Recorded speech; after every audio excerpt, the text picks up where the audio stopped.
Hello guys, depth queen स्वागत करती है अपने डार्क डेप्थ वर्ल्ड में।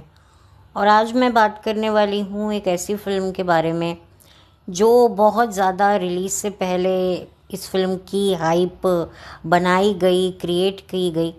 लेकिन जब ये फ़िल्म बॉक्स ऑफिस पर रिलीज़ हुई तब ये कहाँ की कहाँ चली गई किसी को भी पता नहीं था, क्योंकि इस फिल्म को बनाने वाले भी बड़े दिग्गज लोग थे और इस फिल्म में काम करने वाले भी बड़े दिग्गज लोग थे।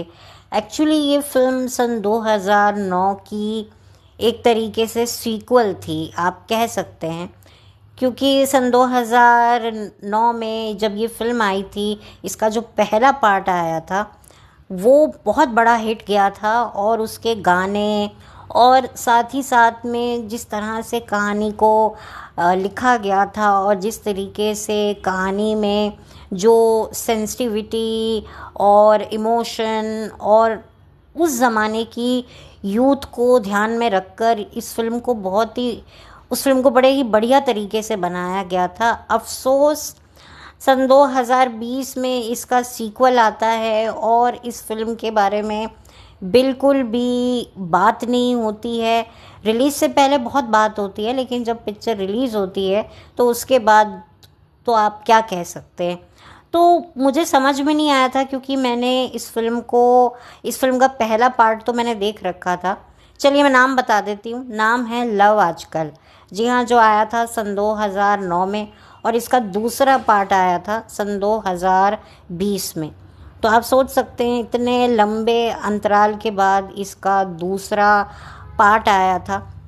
और बड़ी आपको हैरानी होगी कि इस फिल्म की जो पहला पार्ट था उसमें थे सैफ अली खान। सैफ अली खान कौन है, आप लोगों को बड़ी ही अच्छे से पता है। और सन 2020 में जब इसका दूसरा पार्ट आता है तब इसमें सैफ अली खान की बेटी होती है। तो बहुत ही अच्छे से जो है फिल्म के लिए जो है ताना बाना बुना गया कि बाप की फिल्म थी, अब इसका जो सीक्वल बन रहा है उसमें बेटी आ रही है। तो कहीं ना कहीं पब्लिक जो है वो अंगेज तो होगी, पब्लिक जो है कहीं ना कहीं एक्साइटेड तो होगी कि चलो बाप ने इस फिल्म को जहाँ पर छोड़ा था अब बेटी इस फिल्म को कहाँ लेकर जाती है। लेकिन मुझे समझ में नहीं आया था कि ये फिल्म क्यों फ्लॉप हो गई, इसके बारे में क्यों नहीं बात हुई। लेकिन अभी कुछ ही हफ्ते पहले ना मैंने इस फिल्म को देखा और मुझे यूट्यूब पर ये फिल्म मिल गई, क्योंकि काफ़ी टाइम पहले तो ये OTT प्लेटफॉर्म पर थी। तो ऑब्वियसली वो OTT प्लेटफॉर्म मेरे पास अवेलेबल नहीं था। तो फिर कैसे तैसे करके मैंने उस OTT प्लेटफॉर्म तक पहुंची और पूरा एक तरीके से आधी पिक्चर मैंने OTT पर देख ली। और फिर उसके बाद ना मेरा लिटरली मन ख़राब हो गया। जी हाँ, मैं आपको अपना एक्सपीरियंस बता रही हूँ। मुझे लगा मुझे अब इसके बाद अब ये फ़िल्म देखनी ही नहीं है। लेकिन फिर पता नहीं मेरे मन में क्या आया कि मैंने कहा चल यार, अगर ये फ़िल्म मुझे यूट्यूब पे मिल गई ना तो मैं इस फिल्म को देख लूँगी। एंड ट्रस्ट मी, मैंने जब यूट्यूब पे इस फिल्म को टाइप किया और मुझे एक्चुअली मिली और मैंने इसका सेकंड पार्ट कंप्लीट किया।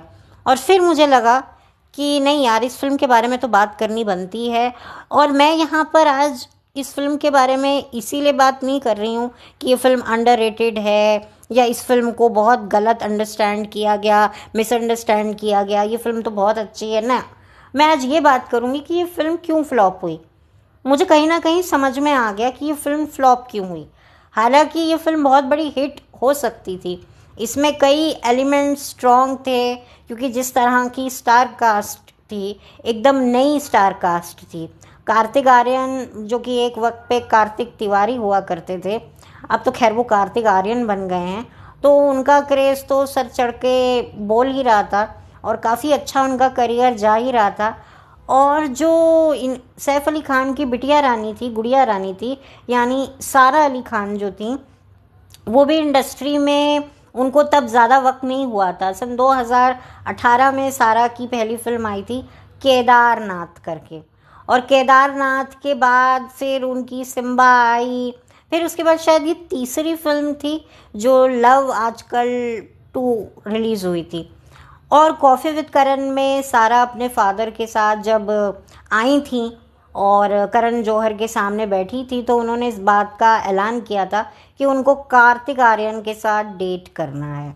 तो तभी से बस कार्तिक आर्यन और सारा की रिलेशनशिप को लेकर बज़ क्रिएट होने लगा और काफ़ी अच्छे से इस फिल्म की रिलीज़ के टाइम पर इनके रिलेशनशिप स्टेटस को भी काफ़ी यूज़ किया गया कि भाई जिससे जो है पब्लिक और तरीके से अट्रैक्ट हो। और काफ़ी इनकी केमिस्ट्री को बड़े ही उससे दिखाने की, बड़ी ही पैशनेट दिखाने की फिल्म में कोशिश भी की गई है, जो कि एक टाइम बाद ना बड़ी इरिटेशन सी लगती है, लिटरली उल्टी सी आती है कि यार बस करो यार, ये चीज़ें आप बिना चिपक पिपक कर भी कर सकते थे। ये डायलॉग में, ये सिचुएशन में ज़रूरी नहीं है कि आपको हर वक्त जो है वो झपटना है, हर वक्त खींचातानी करनी है। कभी कभी ओवर चीज़ें भी डालकर, ओवर रोमांस डालकर भी ना फिल्म का गुड़गोबर हो जाता है। तो मुझे लगता है सबसे बड़ा जो हाथ था ना वो इस फिल्म में इस चीज़ का था कि सबसे पहली चीज़ तो ये थी कि इतनी ज़्यादा इंटीमेसी दिखाई गई है और बिना बात की। हालांकि इसकी जो कहानी होती है, एक्चुअल में मैं बात करूँ ना, तो जो रोल सैफ अली खान ने लव आजकल में निभाया था उसी से मिलता जुलता कैरेक्टर सारा ने प्ले किया है। एक तरीके से अपने फादर को रिप्रेजेंट किया है उस रोल को, जहाँ पर जो लव आजकल जो 2009 में आई थी उसमें जो सैफ अली खान होता है वो एक आज़ाद परिंदा टाइप का लड़का होता है, उसको शादी नहीं करनी है, उसका रिलेशनशिप होता है दीपिका पादुकोण से, फिर वो ब्रेकअप कर लेता है, फिर बाद में उसको रियलाइज़ होता है कि नहीं यार यही अच्छी थी। उधर दीपिका भी शादी कर लेती है लेकिन शादी के बाद उसको भी रियलाइज़ होता है कि भाई मैंने गलती करी है। इधर जो ऋषि कपूर होते हैं वो अपनी लव स्टोरी सुनाते हैं सैफ को कि भाई आपके ज़माने में आजकल किस तरीके से प्यार होता है, रिलेशनशिप होता है, शादियां होती हैं, और हम अपने ज़माने में कैसे प्यार करते थे, कैसे शादियां करते थे, कैसे उसको निभाते थे। तो यहाँ पर भी ना वही चीज़ लाई गई है थोड़े डिफरेंट तरीके से। यहाँ पर जो रणदीप हुड्डा है वो सारा को अपनी रिलेशनशिप की कहानी बताता है कि उसने कितनी बड़ी बड़ी गलती की। और जो रणदीप हुड्डा के जो यंग एज का जो रोल है ना वो भी कार्तिक आर्यन ने प्ले किया है। जहाँ पर लव आजकल जो 2009 में आई थी उसमें जो ऋषि कपूर का जो यंग वर्जन का रोल वो सैफ ने ही किया था। जब ऋषि कपूर सैफ को अपनी स्टोरी सुना रहे थे तो जब वो अपना और हरलीन का रिलेशनशिप डिस्क्राइब कर रहे थे तो वो जो यंग रोल था ना सरदार जी का वो सैफ अली खान ने प्ले किया था। तो यहाँ पर भी कुछ चीज़ों को सिमिलर किया गया है।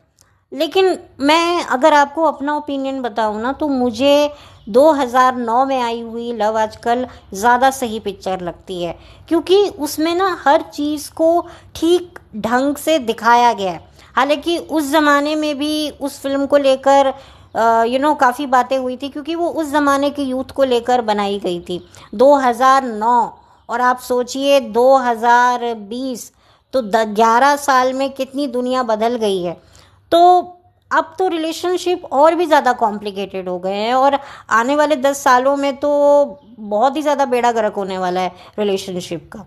तो यहाँ पर भी कहानी कुछ ऐसी ही होती है कि सारा जो होती है वो एक करियर ओरिएंटेड लड़की होती है, क्योंकि जो उसकी माँ होती है सिमोन सिंह, जी हाँ, जो एक वक्त पे टेलीविज़न एक्ट्रेस हुआ करती थी, जिन्होंने हिना नाम का शो किया था सोनी पर कई साल पहले 90s के दौर में, वो सारा की मदर होती हैं और वो सारा को यही सिखाती हैं कि करियर कितना इम्पोर्टेंट होता है और शादी वादी सब बात की बात है। पहले अपना करियर बनाओ, फाइनेंशियली सेटल हो, नहीं तो शादी करके तुम बच्चे ही पालोगी और बर्तन ही घिसोगी, जैसे कि मैं कर रही हूँ। तो ये मुझे बड़ा अच्छा लगा, क्योंकि नॉर्मली जो माएँ होती हैं ना वो खुद ससुराल में कितने भी धक्के खा रही हों, लेकिन वो फिर भी यही चाहेंगी कि उनकी बेटियां जो हैं वो शादी करें और वो भी घर बसाएं। वो भी चाहती हैं कि नहीं यार शादी तो कर लो, करियर वरियर बाद में बना लेना। क्योंकि आज भी मैंने ऐसी माएँ देखी हैं, लेकिन अब जो माएँ हैं वो थोड़ी चेंज हो रही हैं। वो कहते हैं नहीं भाई हमने गलती कर ली लेकिन हमारी बेटियां नहीं करेंगी, हमारे बच्चे नहीं करेंगे। तो बट ऐसी माएँ बहुत कम होती हैं और मैं ऐसी माँओं को बड़ा ही रिस्पेक्ट करती हूँ जो एटलीस्ट अपने बच्चों को वो टिपिकल शिक्षा नहीं देती हैं कि भाई शादी इम्पोर्टेंट है। देखो, शादी उन लोगों के लिए इम्पोर्टेंट है जिनका मन कुंवारा नहीं है, जिनको भाई ज़िंदगी में लफड़े वफड़े की आदत हो, और आप समझदार हैं। अगर मैं यहाँ पर सारा का भी कैरेक्टर देखूँ ना, तो एक बड़ी ही बिंदास, दिल फेंक और बड़ी आवारा किस्म की लड़की दिखाया गया है, क्योंकि उसको शादी वादी करनी नहीं होती। उसको लगता है मैं शादी तभी करूँगी जब मैं अपना करियर बना लूँगी, जब मैं बहुत सारा पैसा बना लूँगी, अपना बैंक बैलेंस जो है वो मजबूत कर लूँगी। तो इस वजह से जो है वो काम करना चाहती है, लेकिन उसकी जो नज़रें हैं वो लड़ जाती हैं कार्तिक आर्यन के साथ। जो कार्तिक आर्यन थोड़ा कमिटेड टाइप का लड़का होता है, उसने भी अपने माँ बाप की ख़राब शादी देखी होती है, बट वो चाहता है कि वो सारा के साथ जब रहे ना, तो किसी मजबूरी की वजह से ना रहे, दोनों एक दूसरे के साथ दिल से रहें। तो बस सारा को भी उससे प्यार होने लगता है, लेकिन वो थोड़ी कंफ्यूज हो रही होती है। उधर उसकी मुलाकात रणदीप हुड्डा से होती है, तो वो ऑफ कोर्स उसकी और सारा की थोड़ी अच्छी एक इक्वेशन बैठ जाती है, थोड़ा सा ट्रस्ट इशू बैठ जाता है। तो वो सारा को अपनी रिलेशनशिप के किस्से सुनाता है, जिससे सारा ना इन्फ्लुएंस होने लगती है और उसको भी लगता है नहीं यार, मैं भी इस लड़के के साथ में जो है रिलेशनशिप रखूँगी, लव स्टोरीज इतनी बुरी नहीं होती हैं। तो वो अपनी माँ के अगेंस्ट जाकर कार्तिक के साथ जो है लिव इन में रहने लगती है। और फिर जो है कार्तिक चाहता है कि भाई तुम शादी कर लो, मेरे माँ बाप से मिलो, तो सारा तैयार हो जाती है। लेकिन इतने में जब उसे पता चलता है कि जो रणदीप हुड्डा है, जब वो अपने पास्ट की चीज़ें उसे बताता है कि भाई वो भी कॉलेज में स्कूल से एक लड़की को बड़ा पसंद करता था और वो लड़की भी उसको मन ही मन में पसंद करती थी। फिर उसके घर वालों को पता चल गया, फिर उसके घर वालों ने उस लड़की को किसी दूसरे शहर में रिश्तेदार के पास भेज दिया। तो मैं भी अपना घर बार छोड़ के उसके पीछे पीछे आ गया और वहाँ पे नौकरी करने लगा और हम दोनों मिलते थे, मैं मेहनत करता था, काम करता था। तो ये सारी बातें सुनकर जो है सारा प्रभावित होकर कार्तिक के साथ में अपना रिलेशनशिप आगे बढ़ा चुकी होती है। लेकिन फिर जो है रणदीप हुड्डा अपनी गलतियों के बारे में बताना शुरू करता है, और जब वो बताता है ना, तो सारा को ये रियलाइज़ होता है कि भाई उसने तो कहानी के बलबूते पर जो है अपनी ज़िंदगी बर्बाद कर दी है। और बिना कुछ आगे सुने ना वो कार्तिक से रिलेशनशिप तोड़ देती है। जी हाँ, और फिर जाहिर सी बात है, तोड़ने के बाद कार्तिक जो है वो अपनी लाइफ में अलग हो जाता है और इधर सारा अपने करियर में आगे बढ़ने लगती है। रणदीप हुड्डा सारा को समझाता है कि तुमने बहुत जल्दी डिसीजन ले लिया, तो वो कहती है नहीं, मैंने तुम्हारी कहानी सुनकर जो है वो ज़्यादा बड़ा डिसीजन ले लिया, मुझे नहीं करना था, मैं फंस गई, ये हो गया। फिर जो है रणदीप हुड्डा जो है वो अपनी बात को, अपनी कहानी को कंप्लीट करता है कि भाई जब मैं दूसरे शहर में आ गया अपनी गर्लफ्रेंड के पीछे पीछे, अपनी चाइल्डहुड स्वीटहार्ट के पीछे पीछे, तो फिर मैं और लड़कियों से मिलने लगा और मेरा अट्रैक्शन उन पर बढ़ने लगा और मुझे लगा कि मैंने तो बहुत जल्दी डिसीजन ले लिया है, मैंने एक ही लड़की को देखा और मैं पागल हो गया। मैं थोड़ा वक्त देता अपने आप को तो शायद फिर मेरी चॉइसेस कुछ और होती, और इसी चक्कर में मैं अपनी लॉयल गर्लफ्रेंड को चीट करता रहा। और एक दिन ये बात मेरी गर्लफ्रेंड को भी पता चल गई। हालांकि शुरुआत में उसने मुझ पर बहुत ट्रस्ट दिखाया, लेकिन कब तक वो ट्रस्ट दिखाती, एक दिन सारी हकीकत उसके सामने आ गई और वो वापस अपने घर में लौट गई। और फिर एज़ यूजुअल साल बीतने लगे, मेरे अफेयर्स चलने लगे, और देखते ही देखते फिर एक ऐसा टाइम आया जब मुझे अपने आप से ही तकलीफ़ होने लगी। क्योंकि जाहिर सी बात है ना कि जब आप इस तरीके से एक रिलेशनशिप को छोड़ा, फिर दूसरे को पकड़ा, तीसरे को पकड़ा, फिर ऐसा ऐसा करते करते ना आपको और अपने में और जानवर में ना कोई ज़्यादा फ़र्क नहीं नज़र आता है। आपको भी कभी कभी फिर ऐसा लगने लगता है कि आप इंसान नहीं, आप जानवर बन गए हो, और वहीं से आपकी जो लाइफ है ना वो एक यू टर्न मारने लगती है, आप एक गिल्ट ट्रिप में जाने लगते हो। और फिर आपको वही चीज़ें याद आने लगती हैं जो एक टाइम पर आपके लिए कितनी इम्पोर्टेंट हुआ करती थी। और यही चीज़ रणदीप हुड्डा के साथ होती है। उसको ये रियलाइज़ होने लगता है यार मेरी गर्लफ्रेंड अच्छी थी, और फिर वो एक दिन हिम्मत जुटाकर अपनी गर्लफ्रेंड के पास जाता है, और वहाँ पर जब वो अपनी गर्लफ्रेंड को देखता है तो वो शॉक्ड हो जाता है, क्योंकि वो उसे प्रेग्नेंट देखता है। अब जाहिर सी बात है, वो प्रेग्नेंट है तो क्यों प्रेग्नेंट होगी, और वो बच्चा उसी का तो होगा नहीं, क्योंकि काफ़ी साल हो चुके थे उसको उसकी ज़िंदगी से गए हुए। तो प्रेगनेंसी कोई इतने साल तक तो प्रोलॉन्ग होती नहीं है ना, 9 महीने की तो सिर्फ प्रेगनेंसी होती है। तो वो समझ जाता है कि भाई इसकी लाइफ में कोई और आ गया, इसकी नई ज़िंदगी सेट हो गई है। तो वो अपनी गर्लफ्रेंड को दूर से ही देखता है, गर्लफ्रेंड उसको देखती है, और वो वहाँ से फिर चला जाता है। बिना उसकी कहानी को कंप्लीट किए हुए डायरेक्टर ने बिल्कुल भी ये नहीं बताया कि भाई उस लड़की की लाइफ में फिर क्या हुआ, जब वो उससे अलग हुई उसकी ज़िंदगी में क्या हुआ, उसकी ज़िंदगी में कोई और कैसे आया, क्या वो खुश है या फिर वो एक सिंगल पेरेंट है, उसके हस्बैंड है या छोड़ के जा चुका है। भाई आजकल तो हर चीज़ पॉसिबल है, लेकिन वो डायरेक्टर ने वो चीज़ एक्सप्लेन ही नहीं करी है, उसको वहीं पर छोड़ दिया। जो मुझे लगता है ये एक और दूसरा पॉइंट था जिसकी वजह से ये पिक्चर फ्लॉप हुई। ठीक है, तो मुझे बड़ा अजीब लगा। फिर जब ये कहानी बैक टू, मैं अपनी उस पे जाऊंगी कहानी पर, जब सारा को ये पता चलता है तो उसको लगता है कि नहीं यार, जो भी हो, अब जो भी होगा देखा जाएगा, मुझे कार्तिक आर्यन ही चाहिए। और वो फिर at the end of the day Kartik Aaryan के साथ अपना जो है रिलेशनशिप वापस से जोड़ लेती है और फिल्म ख़त्म हो जाती है। अब इन्होंने रिलेशनशिप जोड़ा है तो आगे इनको क्या होगा, इनका रिलेशनशिप कैसे चलेगा, वो तो भैया आप क्या कह सकते हैं। क्योंकि क्या होता है ना, हमें अक्सर एक बात सिखाई जाती है कि अगर आप किसी चीज़ के लिए कंफ्यूज हो ना, तो ज़्यादातर आप वो चीज़ कर जाओ। जैसे कई लोग शादी के लिए कंफ्यूज होते हैं कि मैं शादी मुझे करनी चाहिए नहीं करनी चाहिए, तो फिर उनको यही सजेस्ट किया जाता है कि भाई तुम कर लो, फिर इससे अच्छा है, क्योंकि बाद में तुम नहीं भी करोगे तो भी तुम्हें रिग्रेट होगा। देखो करने के बाद तो हर किसी को रिग्रेट होता ही होता है।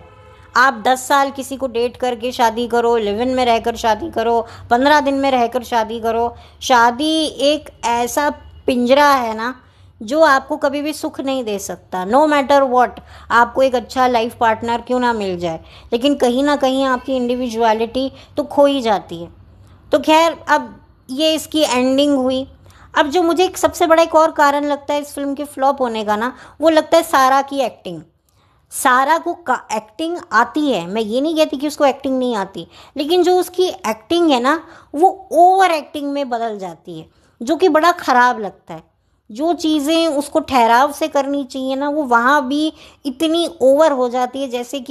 जैसे कोई डेस्पो लड़की नहीं होती है कि भैया मुझे एक ही शॉट मिला है और मुझे इसी में ही बस फाड़ देना है, गाड़ देना है।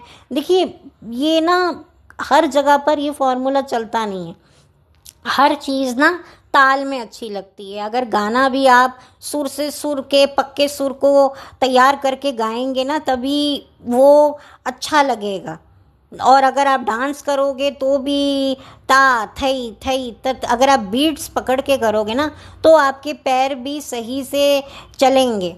हर चीज़ ना ज़िंदगी में ताल मांगती है, चाहे वो एक्टिंग हो, सिंगिंग हो, डांसिंग हो, कुछ भी हो। तो जो लगा ना, सारा की एक्टिंग थोड़ी सी मुझे बेताला लगी। मतलब कि बहुत ज़्यादा उसको अपना काम करना आता है, लेकिन वो इतना ज़्यादा आगे बढ़ जाती है ना कि भाई उसको पकड़ के भाई वापस लाओ। भाई इस सीन में लाउड होना है, बट तुम too too too too loud हो रही हो। तो यहाँ पर ना सारा की एक्टिंग ने भी एक फिल्म को ख़राब किया। जो चौथा मुझे पॉइंट लगा, शायद मैं वो कह चुकी हूँ, शायद तीसरे पॉइंट में कवर कर चुकी हूँ कि वो जो लड़की थी, जो कौन थी, अरे रणदीप हुड्डा की जो गर्लफ्रेंड थी, उसका नहीं दिखाया। हाँ, वो भी मैं कवर कर चुकी हूँ। तो हाँ, ये कुछ चंद पॉइंट थे जिसकी वजह से मुझे लगा कि ये जो फिल्म है ना वो फ्लॉप हुई है। और इस फिल्म के गाने, जो पहली फिल्म थी लव आजकल, हाँ चौथा पॉइंट मुझे मिल गया, वो था लव आजकल की जो 2009 में आई थी, उसका जो गाना था ना, वो उसके गाने सारे ही बहुत ज़बरदस्त हिट थे। आहूँ आहूँ, ये दूरियां, ला ला ला ला ला ला ला हो गई रे, और बहुत ट्विस्ट गाना कितना बड़ा हिट हुआ था। तो सारे गाने बड़े हिट हुए थे, ज़बरदस्त हुए थे।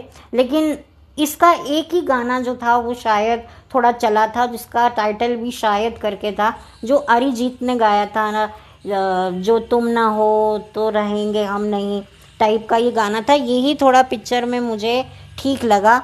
बाकी तो ज़्यादा इसके गाने चले नहीं। मतलब मैं ये नहीं कहूँगी कि गाने बेकार थे, लेकिन उन गानों ने ना वो मुकाम हासिल नहीं किया जो इसकी पहली उससे ने 2009 में जो लव आजकल आई थी उसने किया था। तो मेरे हिसाब से ये चंद रीज़न की वजह से ये फिल्म जो है वो फ्लॉप रही। कार्तिक आर्यन अपने काम में एज यूजुअल ठीक ही थे, कोई बहुत बड़े एक्टर नहीं है कार्तिक आर्यन, लेकिन हाँ यूथ के दिलों में स्पेशली लड़कियों के वो फेवरेट हैं, तो इस वजह से उनको थोड़ा वो मिल रहा है ट्रीटमेंट अच्छा। बाकी उन्होंने अपना काम ठीक ठाक ही किया है, और फिल्म को एक नयापन ज़रूर देने की कोशिश की गई थी, पर वो नयापन ना पल्ले नहीं पड़ा, मेरे तो नहीं पड़ा। और मुझे अब समझ में आया कि ये फिल्म क्यों इतनी फ्लॉप हुई। इम्तियाज़ अली की चंद फिल्में हैं जिनसे हम उनको जानते हैं, उसमें से एक थी जब वी मेट। अच्छा, मुझे अभी थोड़े दिन पहले ही ना मैंने एक रील देखी जहाँ पर मुझे पता चला कि जब वी मेट भी किसी साउथ की कॉपी थी, उसमें शायद तमन्ना भाटिया थी। तो मेरे को लगा यार ये क्या है, मतलब मैं बहुत शॉक्ड हो गई। खैर अब क्या कर सकते हैं, अब वो रील पता नहीं कहाँ चली गई। अगर मुझे कभी मिली तो मैं ज़रूर शेयर करूँगी अपनी कम्युनिटी पोस्ट पर या कहीं पर कि भाई आप लोग देखें, या अपने शॉर्ट्स पे लगाऊंगी कि यार ये क्या हुआ। बड़ा बुरा लगा मुझे कि यार जब वी मेट भी कॉपी थी, बट जो भी थी जब वी मेट अच्छी थी। इम्तियाज़ अली का करियर भी बड़ा लंबा रहा, 90s से शुरू हुआ और सन 2005 में सोचा ना था से शुरू हुआ, जिसमें आयशा टाकिया और अभय देओल थी। वो भी एक लव स्टोरी थी, और कहाँ से कहाँ तक पहुँचा। चंद फिल्में ज़रूर हैं इम्तियाज़ अली की जो नोटिसेबल हैं, टॉक अबाउट हैं। अभी अभी उन्होंने हाल ही में चमकीला भी बनाई थी जो OTT पर रिलीज़ हुई थी। तो ऐसा नहीं है, राइटर डायरेक्टर अच्छे हैं, लेकिन वही वाली बात है कि और कुछ फिल्में तो इतनी घटिया बनी हैं, जैसे तमाशा, जब हैरी मेट सेजल, वो भी फिल्म मैंने देखी थी और सच में मैं पक गई थी। मैंने पिक्चर बीच में ही छोड़ दी थी, मुझे नहीं समझ में आ रही थी फिल्म, बिल्कुल नहीं आ रही थी। टाइटल उन्होंने जब वी मेट से प्रेरित ज़रूर लिखा था, बट जब वी मेट की बात तो वाकई बहुत अलग थी। जब वी मेट के गाने आज भी अगर आप सुनोगे ना तो आपको लगेगा ही नहीं कि इतनी पुरानी, 15 साल से भी ज़्यादा पुरानी है फिल्म है। तो ओवरऑल ये जो फिल्म है आप यूट्यूब पर देख सकते हैं।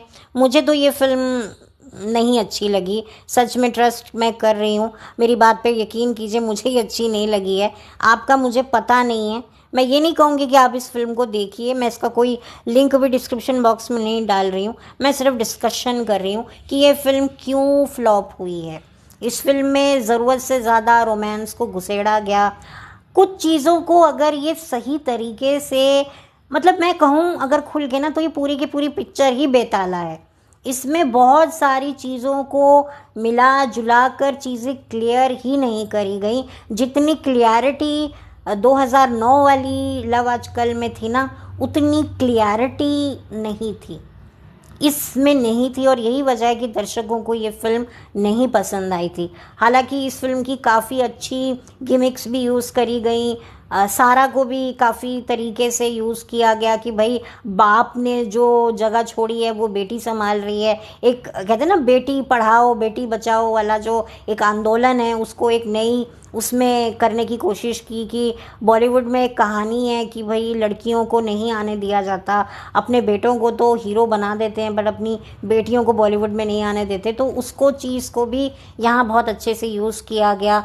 सैफ और सारा ने काफ़ी कमर्शियल्स भी साथ में कर रखे हैं, तो ये भी एक अच्छा है क्योंकि सैफ की बड़ी यंग एज में शादी हो गई थी, यंग एज में बच्चे हो गए थे, तो इस वजह से जो है वो थोड़ा बच्चे और सैफ के बीच का जो एज डिफरेंस वो थोड़ा सा कम दिखता है। काफ़ी अच्छे से सैफ ने अपने आप को मेंटेन जो किया हुआ है।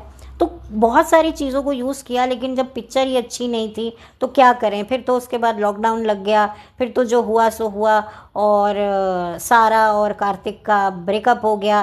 फिर सारा 2020 के एक मामले में फंसी भी, जहाँ पर उनको एनसीबी ने अपने दफ्तर भी इनविटेशन भेजा था, और वो एकदम से बालों में तेल लगाकर पूरे एक मिडिल क्लास लड़की का चोला पहन के, सलवार सूट और कंधे पर एक बड़ा सा बैग लेकर, आंखों पे चश्मा लगाकर वो पहुंच गई थी पुलिस स्टेशन में।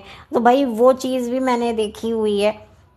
तो खैर अब तो ये मामले से ये लोग बहुत आगे बढ़ चुके हैं, वो तो कोई बात नहीं है। लेकिन यस, ये फिल्म मेरे हिसाब से तो अब मुझे समझ में आ गया कि क्यों फ्लॉप रही ये फिल्म।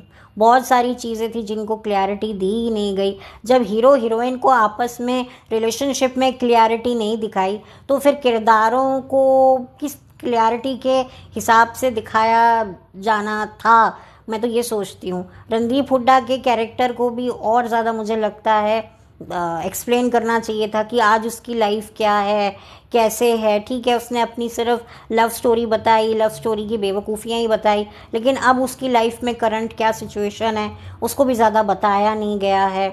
मुझे सबसे ज़्यादा अगर पिक्चर में कोई अच्छी लगी तो वो सिमोन सिंह थी, क्योंकि सिमोन सिंह मुझे अच्छी लगती थी पहले भी। मैंने उसका काम देखा है, मैं उसे बहुत टाइम से देख रही हूँ। पहले वो कुछ म्यूज़िक वीडियोज़ में भी आई हैं, फिल्मों में भी आई हैं, टीवी सीरियल में भी आई हैं।